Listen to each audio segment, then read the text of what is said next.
Welcome to episode 21 of the Animus Island podcast. I am one of your hosts, Atma1231, and with me, as usual, is Aries. Hello, I have a new microphone, but still shitty internet. Oh, and also, Reckon. Hello, I have a headphone mic that may be breaking. And our guest this week is GalakFyarr from the subreddit. Hello. Hey, man. I have shitty internet and a built-in microphone. Today we're going to talk about lots of different things. Actually, quite a bit to talk about this week. From Galak's time in the community to Gamescom, which is coming up. And also there were some articles that came out this week. So I think that we should get started.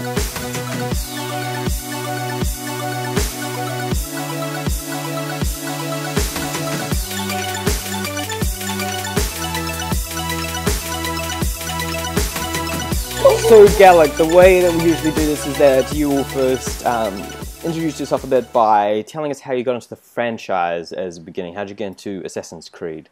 Yeah. Well, it's a bit of a weird story, for me in each case. I don't know if you guys know the group Rooster Teeth or Achievement Hunter. Oh, I totally do. All right, well. Yep. The way I got into the franchise was because one of the members of that group, Jack Petillo, is a big fan as well, and he was talking about the games a lot on their podcast.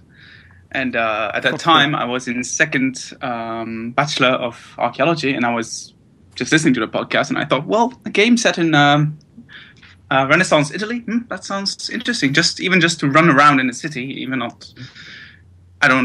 didn't really know anything else about the game, so I just thought, well, that sounds interesting, so I'll just buy the game. I bought Assassin's Creed 2 and Brotherhood because those were the only available for Mac, sadly. And so I played those two games, fell immediately in love with just the way you run around historical cities. I was just immediately sold on that. And, well, I actually enjoyed the story around it. So I started to... Well, later on, I finally had a laptop able to run Windows, so I immediately purchased Assassin's Creed 1 and Revelations in anticipation of Assassin's Creed 3 coming out soon after. So I marathoned through 1, 2, Brotherhood, Revelations again, and waited until Assassin's Creed 3 was out. I played 3 and so on until we're here now after Unity, which will sadly be the last game for me in a while, because I do not have a computer capable of running the games anymore. So I will have to pass on Syndicate, sadly. But yeah, that's pretty much how I started with the games, and here I am. And how did you get into the online community, and more specifically the subreddit? That was... I don't really know, actually. I think I discovered Reddit... randomly. I don't even remember how. I think it was through Rooster Teeth as well, because they talked about I discovered Reddit. Yeah, they talked about their subreddit a lot, so I think I eventually just went there as well. And then I just started typing random subreddits for anything I was interested in, and that's how I stumbled upon Assassin's Creed's subreddit, I guess. And, well, I just discussed stuff there since then. Fair enough. And finally, do you have a favorite AC game? I have a favorite game in each kind of categories. I would say for the historical city part, I would say Unity is by far my absolute number one. Paris is absolutely gorgeous. I think that's the game where I spent the most time just walking around, just looking at the buildings, just looking at all the details, from clothing to just everyday objects to the actual buildings themselves. Gameplay-wise or game-wise, I would say it was mostly 3 and 4, which I really enjoyed as games. And when it comes to the story, it was mostly 2, Brotherhood, mostly 2.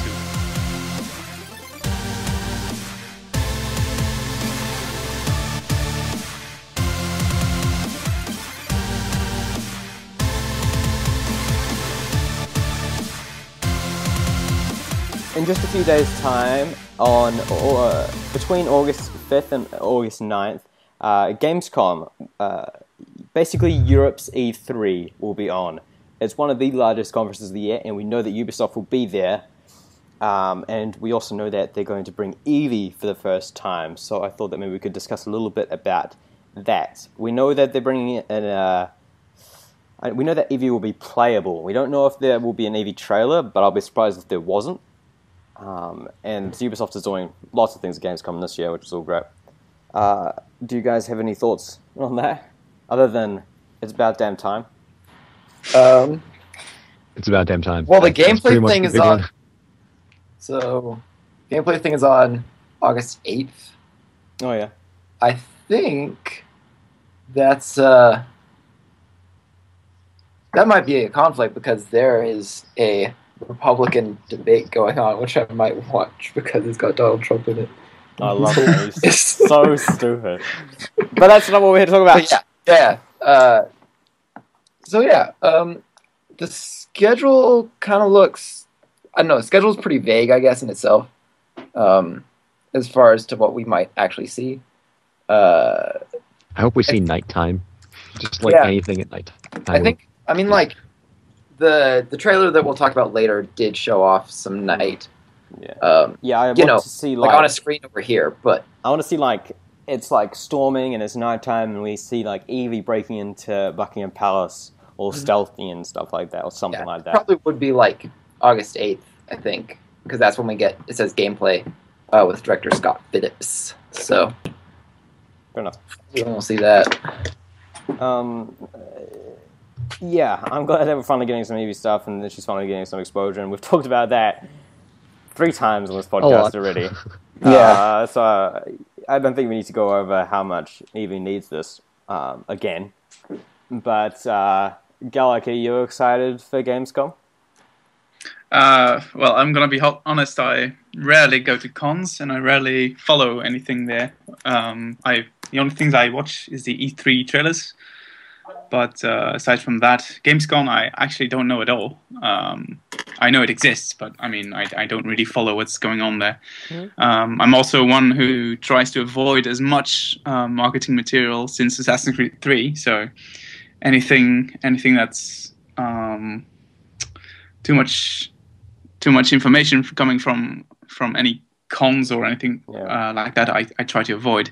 Now, an Eevee trailer, I would certainly not be against, and I would probably watch. I mean, it's kind of similar to the Unity trailer where we were introduced to Elise. So I think that's, well, like you said, it's due, and we should get one. So I'm as much excited as you can be for a trailer for a game.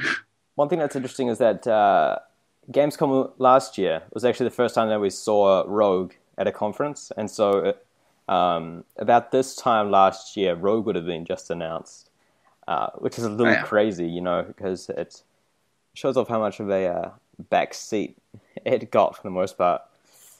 It didn't even get shown at like E3 and stuff like that. What did we get from Unity at Gamescom? Was that? I don't think that was the Elise trailer. I think that was PAX Prime. Does That's possible. Yeah, McCrackenway, do you remember what we got from Unity at Gamescom, or did we only see Rogue at Gamescom last year? We did get some Unity. Let me think. I remember now. We got the first playthrough of that first assassination mission. Yeah, that's what it was. With Dickface in the confession booth. Yeah. Oh, right, yeah. Yeah, that set up high. I mean, those missions were still really well done and awesome, but like that set up high hopes that there would be like these cinematic, interesting kills for everybody, and there's not. But yeah, we'll talk a little bit about that in a second. No.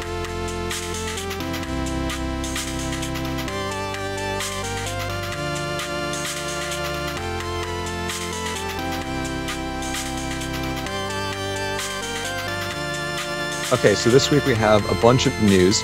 The first thing we're going to talk about is an article from GameSpot titled Assassin's Creed Syndicate will bring back present day and make sense of the story, says Ubisoft. So the purpose of this article is basically going through and talking about how the modern day story, which has been essentially, as we've talked about, in kind of a hiatus following AC4 and AC Unity, is going to go back on track and start a new cycle. So Marc-Alexis Cote talks about how the Desmond cycle was AC1 through AC3, and then that ended, and then 4 and Unity were the transition, and Syndicate is a new beginning for the modern day story. So I personally think that will be good because we really need a modern day story, as we've talked about before. But it goes on to talk about, can't say details specifically, but a lot of people think that it's going in the direction of a third person protagonist based on this description, which is what I think a lot of us would like to see. Yeah. So what do you guys think of this article? Does it get you excited as it gets me? A lot of people think that there's going to be a third person protagonist, especially after this, and I really hope there will be. But I was actually, just a few weeks ago, in preparation for our Derby interview, which Aries will be conducting in the next few days here. Hopefully. And I was actually listening to Derby's interview on the Assassin's Den podcast, Luma plug, youtube.com/Luma979. And Derby actually talks about how they were going to stray away from the third person protagonist because the modern day, as we know, is now in real time. So AC4 takes place in 2013 in the modern day, and then AC Unity takes place in 2014, and then Syndicates will take place in 2015. And he said that doesn't really work for a third-person protagonist because you need to just somehow finagle them into the story every single year so that they're doing something over the year, and then they're relevant for once a year. I don't know that really works for a more cohesive story in general either. Yeah. Just because every year you're going to be like, well, since this is taking place in real time, it's taking place right now in October. So what's he been doing since last October? It feels like a yearly check-in more than a progressing story at this point. And Initiates held up with that in some ways because we actually got updates throughout the entire year. Yeah, and Initiates kind of works with that. I mean, if we had Initiates back, it might be a different story. Yeah. But I don't know. I guess I'll go back to I wish they did this. I think it might make some sense to skip ahead in time again and just be like, okay, we're gonna have a more cohesive thing right here. And AC1's the modern day was still in 2012. I understand what you're getting at. And but here's what I'm thinking. Darby's reasoning makes sense that we wouldn't have a permanent new third-person protagonist like Desmond was over the course of several games. But we could have one protagonist for one game and then someone else for another game. Like this year we could have Galena, and we know that she might come into the comics that are coming out, which would be, which I think that could still work. And it would make sense, especially with the reasoning that Darby gave about why they wouldn't do that. If it's, while it still wouldn't have that evolving characterization that a lot of people love about Desmond, and consistency, it would still be better than Unities or maybe Black Flags. Yeah, gameplay-wise, it would definitely be a lot better, and I think there's something to be said for that. But story-wise, it might still be somewhat in a bit of a rut, I think. Yeah. Galak. If I may disagree a little moment here, I'm not really sure what you mean with. Well, I know what you mean with multiple protagonists every time, but I'm not sure. I don't agree at all with the fact that that one protagonist wouldn't work. I really don't see why. I mean, it's the way they write the story, so they can do whatever they want with the story. They can write it with one protagonist in mind. Also, where it's another universe, so I don't see why it's relevant whether it's they did kind of.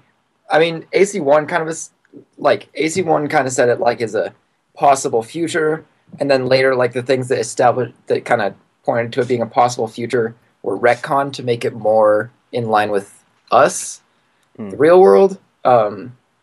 So it's a bit. But yeah, I know it's connected to our world and some events of it. I mean, the whole history basically is the same history as us, but at the same time, it's a parallel universe where now there was.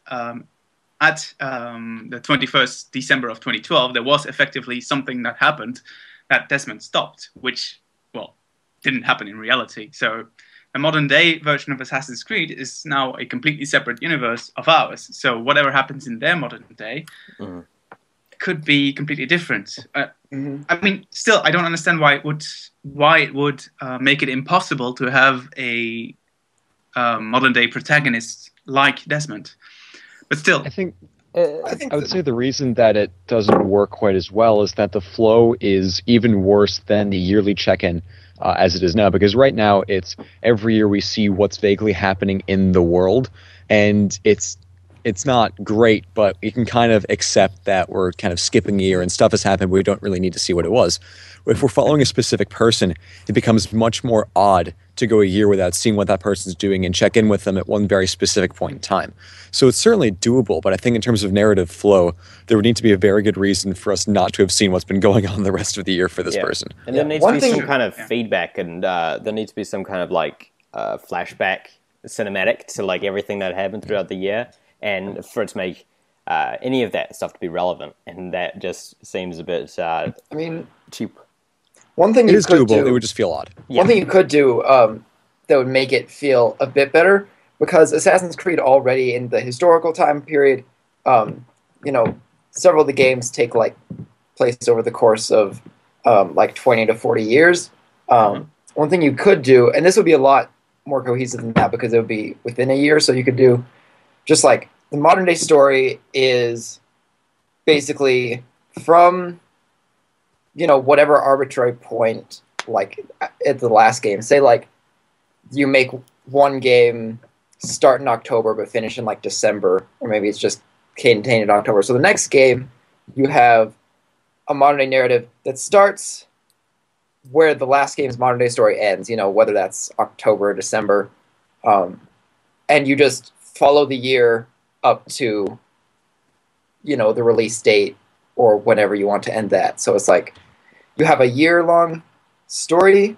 I mean, it's still a bit like janky because it would naturally, since the modern day story is a smaller part of the games, just by value of how much time you spend in it, it would still be like a more cohesive like look at what this character is doing, rather than just like makes way more sense. Yeah. Now that I think of it, the whole modern day story of Assassin's Creed 1 through 3, that's basically not a lot of time. I think it's a few months, no? 3 months, exactly, yeah. So, I mean, I understand why it's harder. I just think it's a virtual problem in the sense that they decided that the modern day is now real time, and that's now the issue, actually. Still, if the modern day stays first person playing on his Helix console, I hope the story actually becomes more interesting than what we had in Unity. So if that's better, that's good enough for me. Yeah.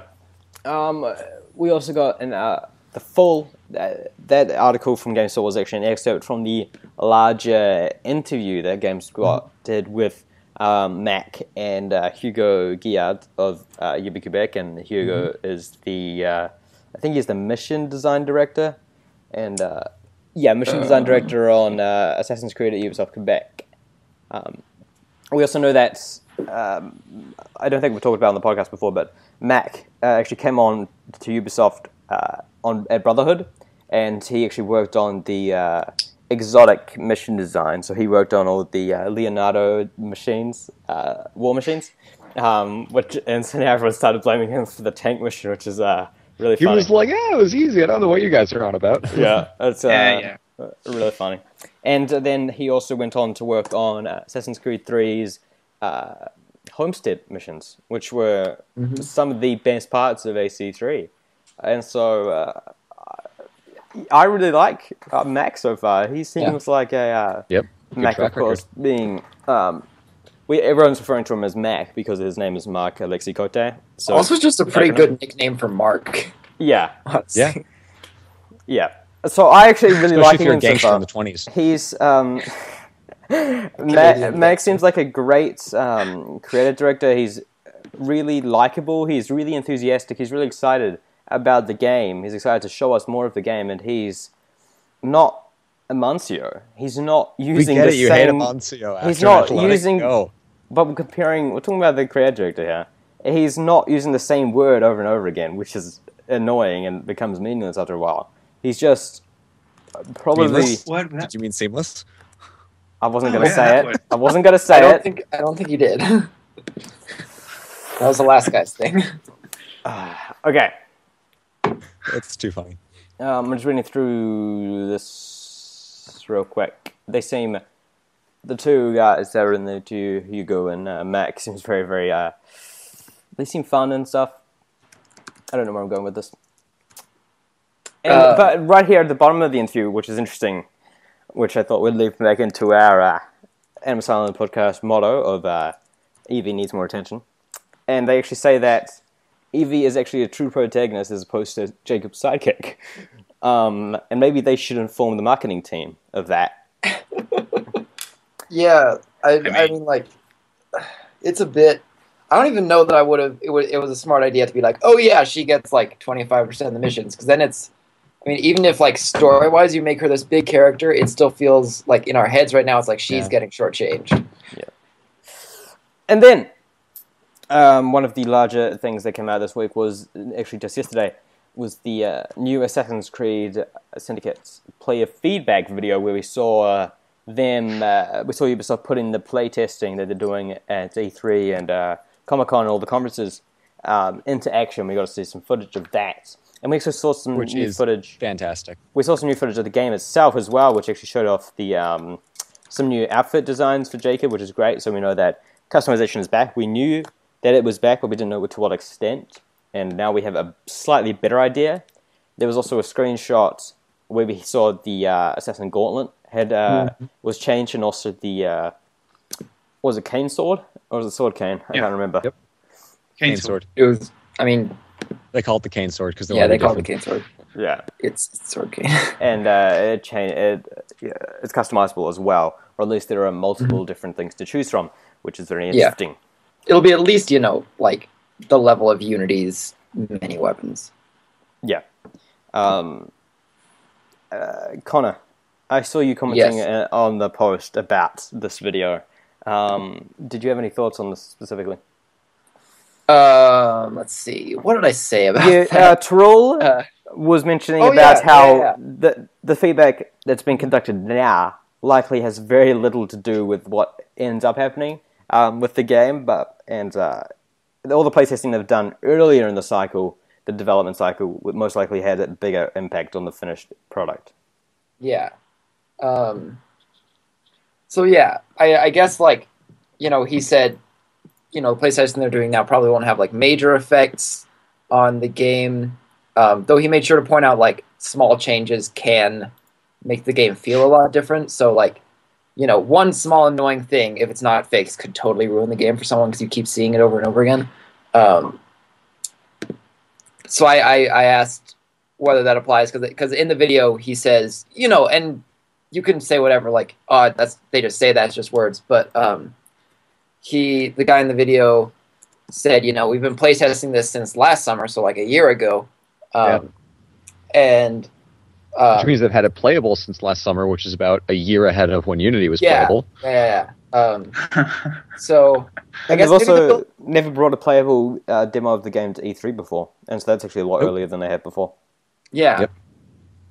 Well, if you count the multiplayer. Like, the multiplayer's always been playable. Yeah, but it's always a separate entity from the main game. Exactly. It's a little different. It's an entirely separate engine and everything. It's just like a module. It was the Brotherhood engine, right? Everything. Yeah. Always has Yeah, been. Jesus. Which is great. But that's not what we're here to talk about today. We're not here to talk about multiplayer, which we will eventually, probably, maybe. But anyway, speaking of how things look, I think, and the top comment by Yadingus1, which is a great name, he says that he thinks it looks a lot better, and I am inclined to agree. I think that even in the brief window between E3 and now, I think it looks smoother, tighter, and if what they're saying is true, then I think it will be a much more polished game than what we saw earlier and what we saw in Unity. Yeah, I'm definitely sick of seeing alpha everywhere, because I get it, guys. It's not a finished game. We understand that. But, as you said, it is looking much better, and I love seeing the night and the rain. It looks so much better than this bright, colourful daytime that we've been seeing. All 2 seconds of it. Over and over again, yeah. We saw it briefly, and we saw him scaling up a building in the night, and I can't wait to run around in London. Mm-hmm. That Eevee demo needs to be at nighttime, I swear to Christ. Yeah. My expectation for Syndicate is that, people may or may not like its gameplay, but whatever it is, I expect that it will work well and will be a solid gameplay experience. Like, you won't go into it and be like, shit, I just fell through the bottom of the floor and then out from the sky and crashed into the ground and died. Yeah, we probably won't be falling through Big Ben. Like I fell through. I fell through I Notre kind of Dame. doubt that. like I'm 3 pretty times. sure. I'm pretty sure someone will fall through the ground, Well, and it will someone Well, yeah, but like, probably will, happen. But with millions of copies out there, that's true of any game. yeah, it's, Exactly. Yeah. there's going to be some glitches. Let's just say it but will happen to less people than it happened to Unity. Yeah, players. but It on will be release like day- everyone has 3 stories of falling through the world. mean, yeah, like with exactly. Unity. I played Assassin's Creed I 2 only enough. fell through 4 times, Yeah, guys. I mean, yeah. I played Assassin's Creed 2 enough that I got stuck like inside a building that you're not supposed to enter. Yeah. Like just the model of the building. It's not like an enterable building at all. So you can Yeah. see out the building, but you can't leave the building. So that happened to me once, but I played it like 5 times by then. Yeah, every I game swam has its under bugs. Rome a couple times in Brotherhood. That was fun. Oh yeah. That happens. I think that's more common a glitch in Revelations actually. Every game's going to have its bugs. It's Syndicate's not going to be perfect, and they will eventually probably patch that out. But it's definitely not going to be as bad as Unity's release day when I fell through Notre Dame every single time I tried to climb it. Wow. Oh, yeah. I eventually just started avoiding that building altogether. But I have to say that I'm actually getting progressively more excited for Syndicate. I was originally very excited on release on the announcement day, and then I started becoming a bit more hesitant as they didn't show any EV anywhere, or basically anything to make me excited. But now we're seeing a bit more, and I'm definitely getting like more and more excited, and I think that this game's going to at least somewhat redeem Unity. And it seems that Ubisoft's taking a lot more care with the franchise now after Unity's debacle, because a lot of people say that they don't really, at least the corporate side specifically, doesn't really care for this franchise very much. They treat it like it's Madden, like they can just pump it out every single year and make buckets of money. And some people probably would say that about COD as well. But COD's actually been sales have been steadily decreasing since Modern Warfare 3. I think it's been since like Black Ops 1, but yeah, it's Sales of AC have been holding around the 10 million mark. yeah. Since AC3. AC3 was 12, and AC10 and AC4 and onward were about 10 million. Yeah, I Still mean, really good. Assassin's Creed has kind of an advantage over other iterative yearly games in that it's not like...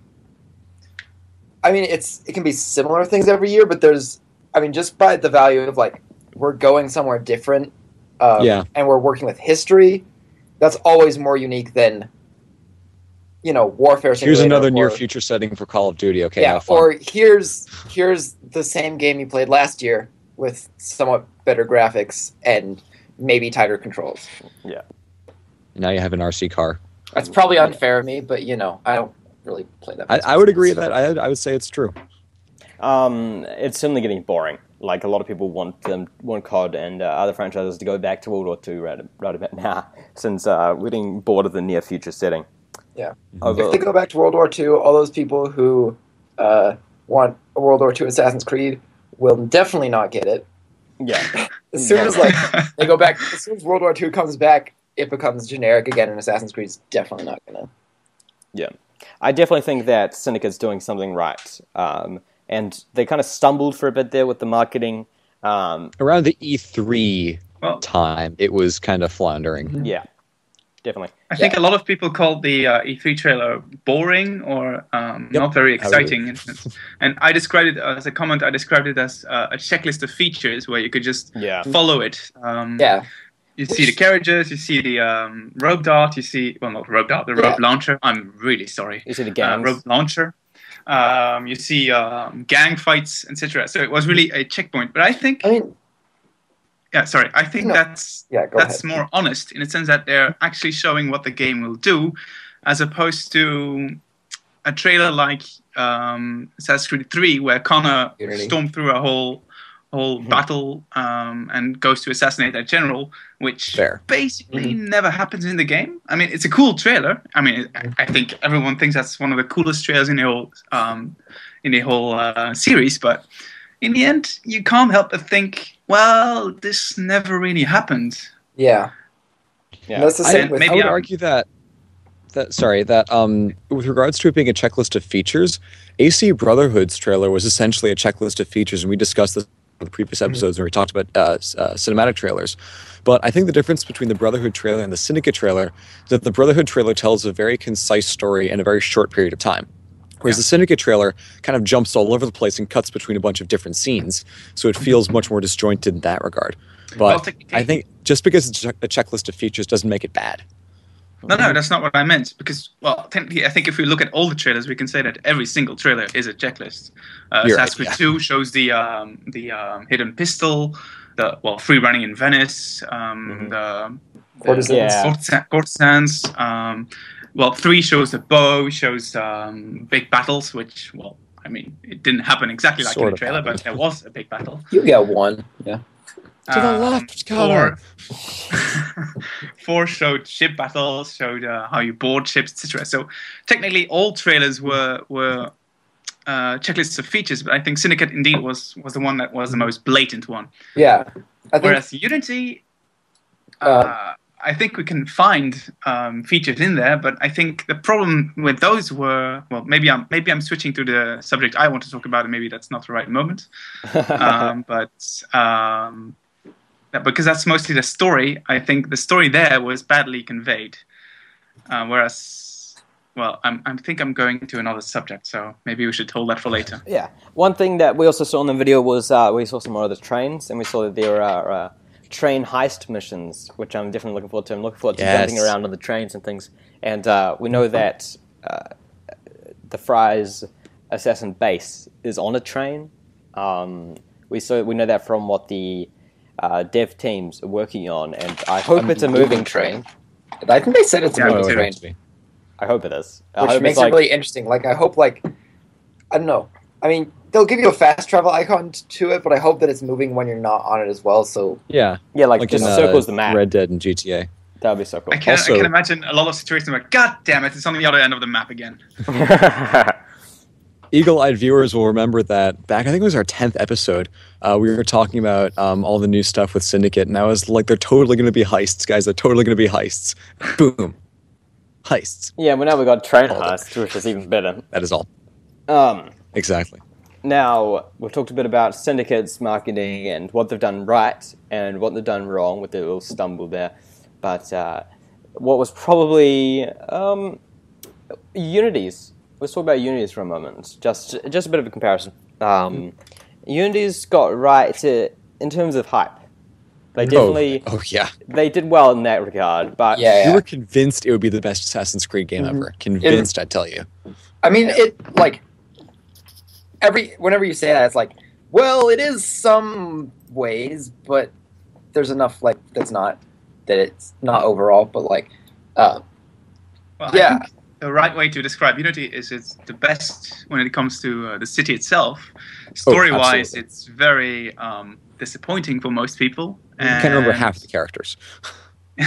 So it's like... And gameplay-wise, I think it's a real mix. Some people hate it, some people love it. It's like half the gameplay is amazing. Half the gameplay is pretty shaky. The story is mostly pretty shaky. The side content is also half great, half really shaky.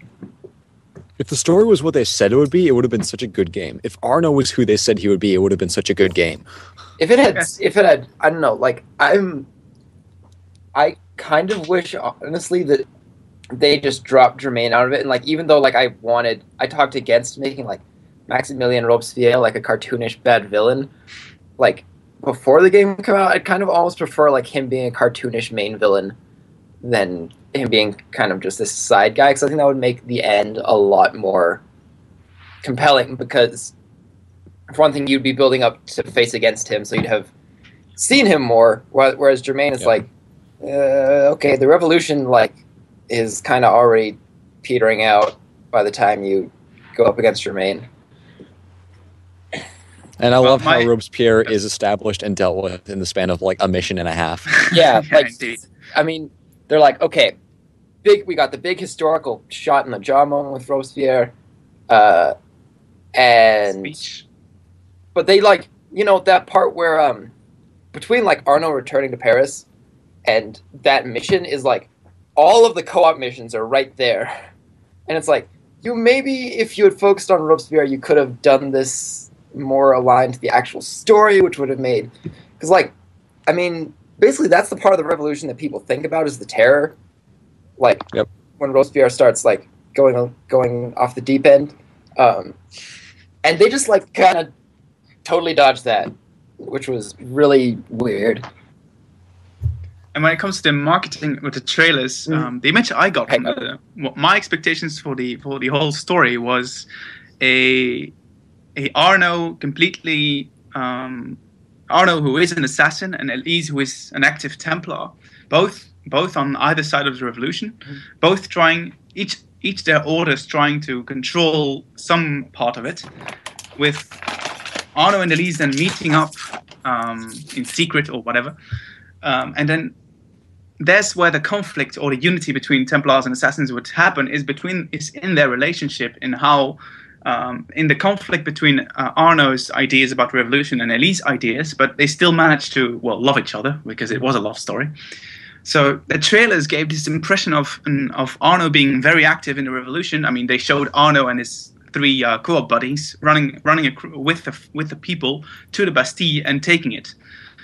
Never happened in the game. What happened was you were in the Bastille, you were a prisoner, and then you escaped from it while everything happened around you. But you weren't even an assassin at that point. The other trailer, the trailer where Arno runs towards Elise to save her from the guillotine, to me that felt like Elise would be actively involved in major events, which basically led her to be a target of execution, because I don't know, maybe the Templars were on the side of the Royalists at a certain point, and the Royalists were, the revolution wanted to get rid of them, so Elise would be caught in a crossfire, which is why Arno, despite being an assassin, would save Elise the Templar.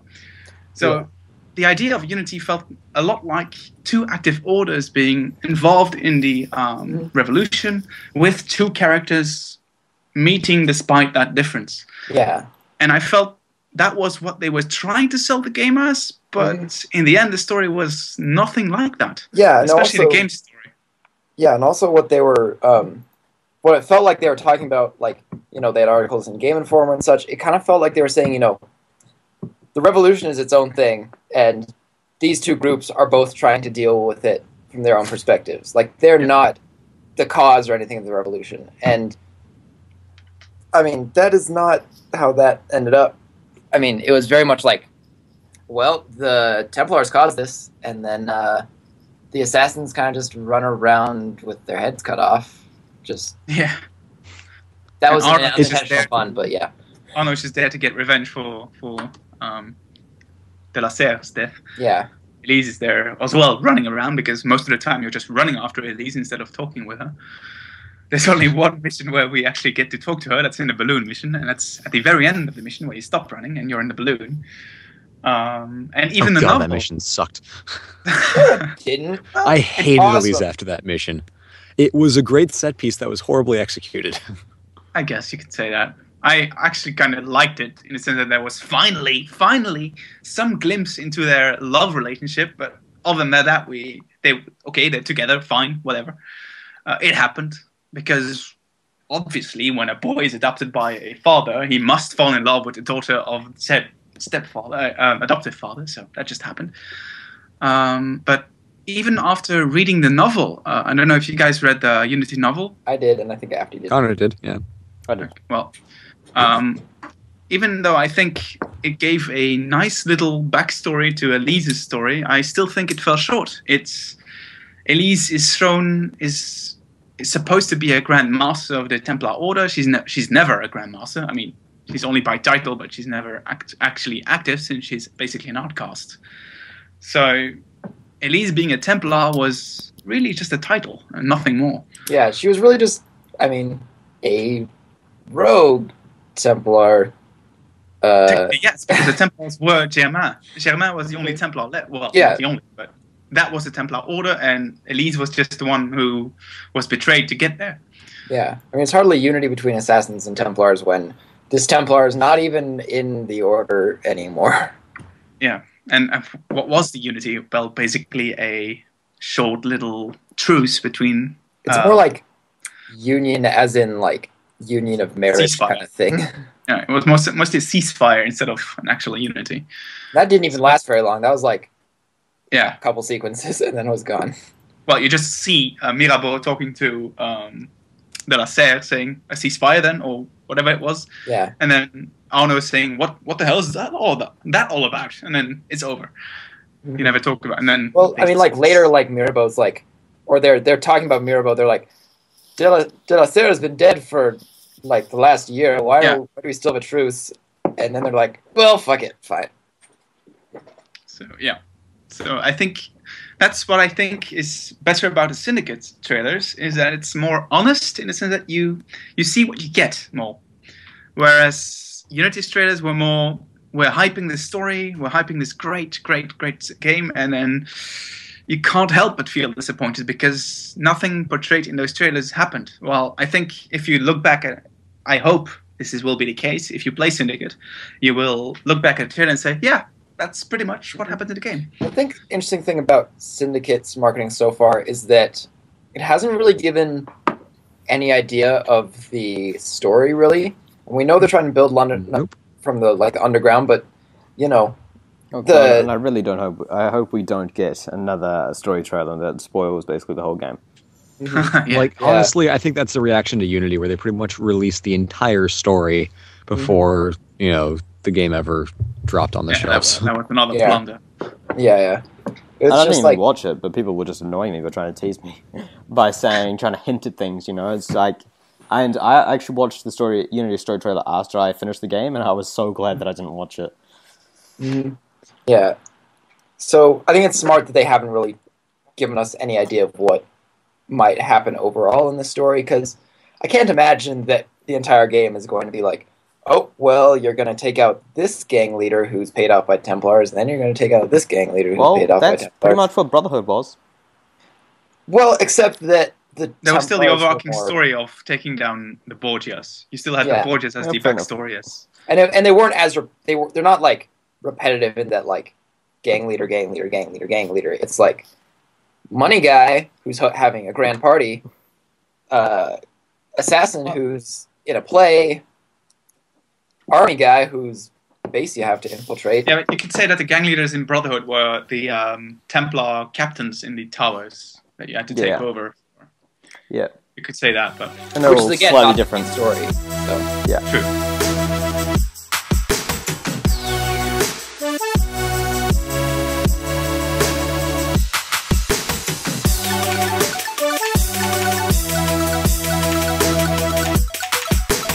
All right, so what we're going to do now is a semi-experimental feature. It was conceptualized many months ago. We're only just now getting to it.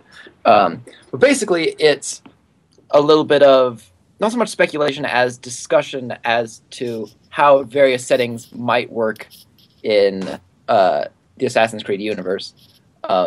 So I put this together a couple months ago. It's on the First Opium War. I was going to do both, but that was a bunch of work, and then I didn't. So I've just got the First Opium War. I'll give you a little background, and then I'll try to get other people talking about it. Hopefully they do. So, setup. China has always had this policy. It's like this heavenly kingdom idea where China is like uber nationalist. So like they can sell stuff to other people, but they don't need to buy anything from like European powers who really want to trade with China because they have silver and other stuff, like tea.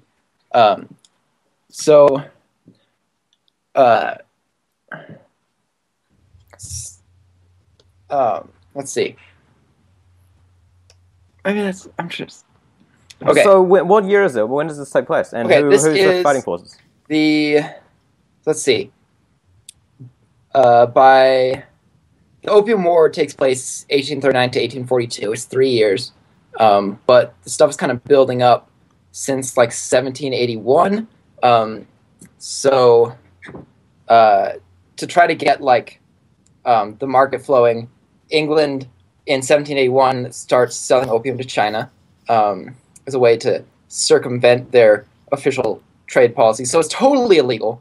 But the policy is to get them addicted and high, and they won't fight back. So by 1800, a third of the Chinese population, that's like 12 million people, is addicted to opium.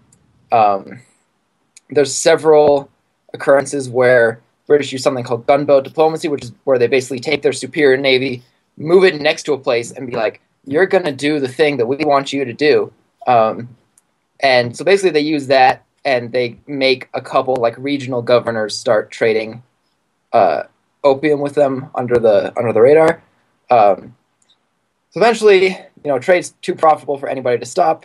So let's see, opium dens are social hubs profitable for den runners as well as traders. So it's like this big industry within China as well as this trade coming from outside. So let's see. First Opium War starts in 1838. British are by now selling 1,400 pounds of opium per year to the Chinese. There's some critics in Britain because, obviously, like, getting a bunch of Chinese people illegally drugged is immoral. Just a bit. Yeah, just a little bit. Nah. That's a them problem, not an us problem. Eventually, the port at Canton requires ships to sign a bond to not sell opium. But the British Superintendent of Trade in China, Charles Elliot, basically says, nobody signed that because we believe in free trade. So they blockade the Pearl River to prevent anyone from signing the bond and disobeying. So let's see, the 3rd of June, 1839, led by Lin Zexu, Chinese authorities seize 1,000 long tons of illegal British opium being smuggled by someone's ships and destroy it. They just take it off somewhere and burn it. It's not like super exciting in the harbor big battle thing. And then foreign merchants involved in the opium trade are all expelled from China. So, let's see, that would be 5 months later, 3rd of November, 1839. First Battle of Twin Peaks starts the war. British trade ship, the Royal Saxon, tries to pass that blockade, and Chinese war junks try to protect it, but it's shot at by the British Royal Navy. So everybody starts this blockade, fires on these ships. Superior British aiming technology as well as just more modern ships. They're moving on to like steamships by now. It just totally screws them over. I have a list on the dock for you guys to check out of like exactly what types of ships are involved in that. And if you look, it's 2 British ships, so 1 frigate and 1 sloop, against 16 Chinese war junks and 13 Chinese fire junks. So then after that, the British move up the Yellow River, the Yangtze, and they capture the Emperor's tack barges, crippling the Chinese economy. The Chinese are defeated at the mouth of the Yangtze. Basically, eventually, Shanghai is occupied. The war ends. European powers basically make them sign a bunch of really unequal treaties, just like the most punishing thing. So Britain gains access to Hong Kong and a bunch of ports. China abolishes that monopoly system they had in place. The concept of extraterritoriality comes in, where it's like kind of the thing, if you have like an embassy, then that embassy counts as the territory of the nation that whose embassy it is. Mm-hmm. That's that concept. So there's, racism there. No dogs or Chinese signs allowed. And then, China pays war indemnity. And that's basically it. China gets fucked. Okay. So, what are you thinking for an AC game? Do you think that would be more about a bit of a high profile, would the character work more like a diplomat, almost like an AC4 when we're working with discussions with Wood Rogers and things like that under the blockade? That's the first thing that springs to mind, at least. I think it could be really interesting. I think you might want to go a similar route to, I guess, Connor, where you have a native protagonist. So in this case, you'd have a Chinese protagonist who's probably just very against it. You know, I guess from that perspective, it's hard to be, unless you're like a high up person in government, it's hard to be a diplomat. Perhaps he's against it because he sees what the opium is doing to his friends and family or something like that. Yeah. And then, so he's trying to stop the illegal trade, and the British come in with force to enforce the trade. Yeah. That could be really interesting. So what kind of settings would we see? Are there any specific cities that jump to mind right away? I think, Shanghai was like the big city. Port City, yeah. Yeah, I think this would be a big reason to bring naval back, I guess, because a lot of it takes place on the Yangtze River. Yeah. So I think that would be pretty cool because you could be like, well, we had a bunch of sailing ships, and, you know, we have Chinese protagonists, so they'd probably be piloting, you know, like the worst technology at that point in time, you know, all these junks. But you could have fun and be like, well, I'm going to give him like a British-style steamship that has all this awesome firepower and can go fast, and I think that would be a lot of fun. Perhaps he stole it. Like, Yeah. that would be a cool mission. That seems to be the theme. Yeah, almost like the Jackdaw, attaining the Jackdaw. Mm-hmm. Yeah. So yeah, and there's a bunch of interesting events. There's this seizure of all this opium, which, although the opium is destroyed boringly, it's an interesting thing to do to go get it. What side would the Templars be on? The British side or the Chinese side, or both? I think the British side. Let's see. This is Economy. Money is power. Especially after Germain. This is very much a Templar kind of thing to be on the British side, especially with opium, because it's very much like a give them opium, you know, make them placid, easy to manipulate, easy to control, easy to yeah. I mean, I think one of the problems with the setting would be that it would probably be one of the most controversial that the series has ever done. This is a big sticking point in China, and I can't imagine that a bunch of people in Britain are too proud of it either. Yeah. Well, I mean, they can touch touchy subjects. I mean, they have touched the killing of native Indians in the Crusades. Yeah, Ubisoft's been pretty on it when it comes to subjects like Native American oppression, watchdogs, data surveillance, Unity. I guess you could say inequality if you really want to go that way.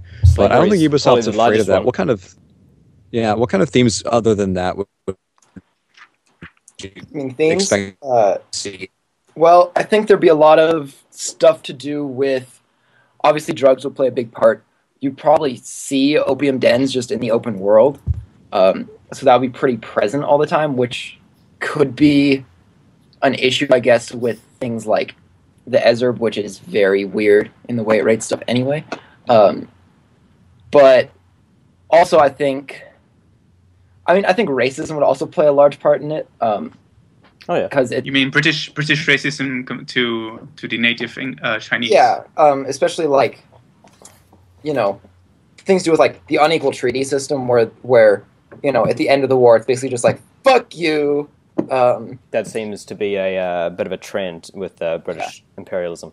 It really is. I mean, say the least. You could take that as well. Like you could, I mean, if you did like a sequel to this game, because you could just continue into the Second Opium War, so you could explore that theme more in that game, because that would be after the treaty. Because I mean, the game probably ends when the war ends, right? Yeah. So what this setting would bring us would be the Chinese architecture and culture, which a lot of people have wanted for a long time. It would also bring us keep up with the closer to modern era that Ubisoft has been really enjoying. It would go backwards from Syndicate. It could be a direct sequel to Syndicate, since it's the same and it would also give us more naval. It would also give us more advanced, more modern naval, because now we have, you mentioned like steamships and differences like that. And also that bit of interesting mechanic with the inequality in technology from the British steamships to the Chinese war junks would be... you can have very older elements, because presumably the Chinese military and also just the setting wasn't as built up as London would have been. So we can see a little bit of an east versus west, like the British towns are the British occupied areas are much more built up and industrialized, whereas the Chinese places are more kind of oldie-ish and less built up. Yeah, less modern. if you wanted to do like another dual protagonist thing, I know a lot of people are kind of like going, oh, look at all the possibilities they could do with dual protagonists. And I don't think all of them are realistic, but I guess if you wanted multiple cities in this, like, you know, for instance, Assassin's Creed 3 had New York, Boston, and the Frontier. So if you had Yangtze, China, you could also have probably not all of London because we have that in Syndicate, but it would make sense to have some of London with this one protagonist. Mm-hmm. And you could have a British protagonist who explores some of the more political elements in Britain, like who's for it, who's against it. I don't know if a second city would even be necessary. You could have just have a second protagonist. I mostly just think which is British and discusses things with other British people about what happens in I just think it would be easiest to like have that British protagonist because I don't think that most of the people who are against it are actively in China there because there are a lot of politicians mostly. I think it would be cool that if maybe there was like a dual protagonist, one is, you know, for the war, the other one is, you know, against it. So you can explore. Gameplay-wise, it'd probably be a nightmare, but just, you know, thematically, it would be kind of neat to have two players with opposing goals that you play as. Something that would work gameplay-wise is something that we've already had. I mentioned in the Battle of Twin P, there are fire junks used, which are like the fire ships we had in Rogue. So that could very easily just slide in. Yeah, that would be an interesting mechanic. Mm-hmm. That could actually be where the protagonist.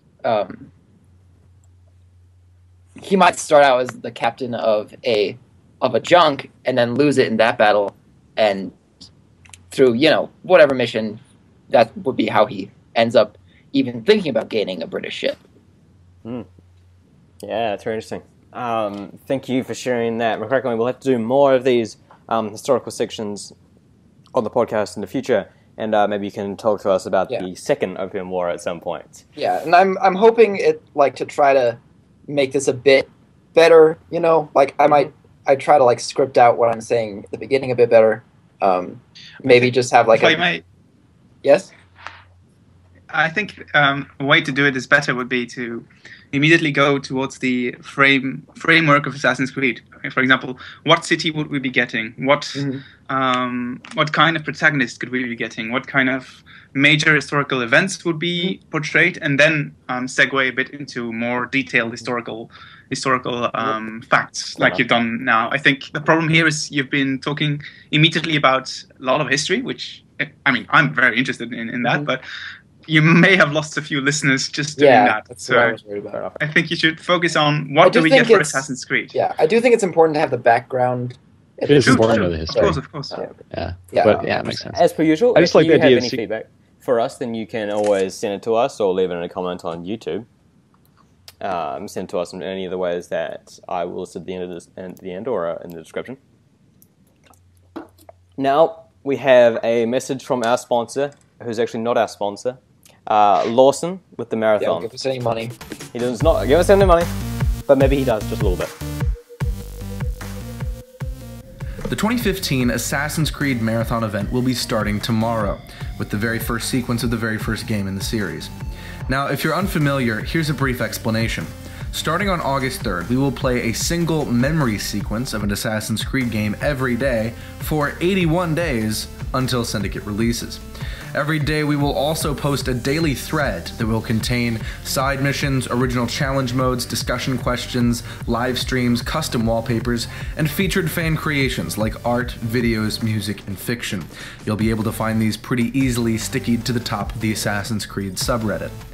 What we want you to know is that this is going to be the most seamless next-generation marathon that has ever happened. So join us tomorrow when the marathon starts. If you take part in the discussion threads every day, you'll be entered into a sweepstakes to receive an Assassin's Creed Syndicate Season Pass, courtesy of Reddit user Treviso. So this is an event you won't want to miss. I'll be joining the Animus Island podcast roughly every week to summarize the progress of the marathon thus far. If you have any questions, ideas, or concerns about the marathon, you can send a Reddit private message to the subreddit AC Marathon, which will put you in direct contact with all 6 members of the marathon team. And now, back to your host, Aftermath1231, with the outro.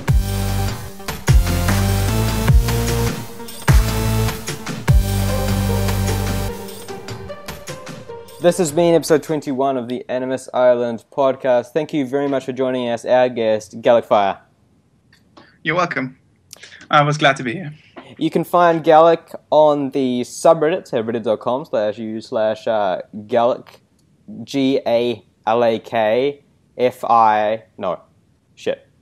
FYARR.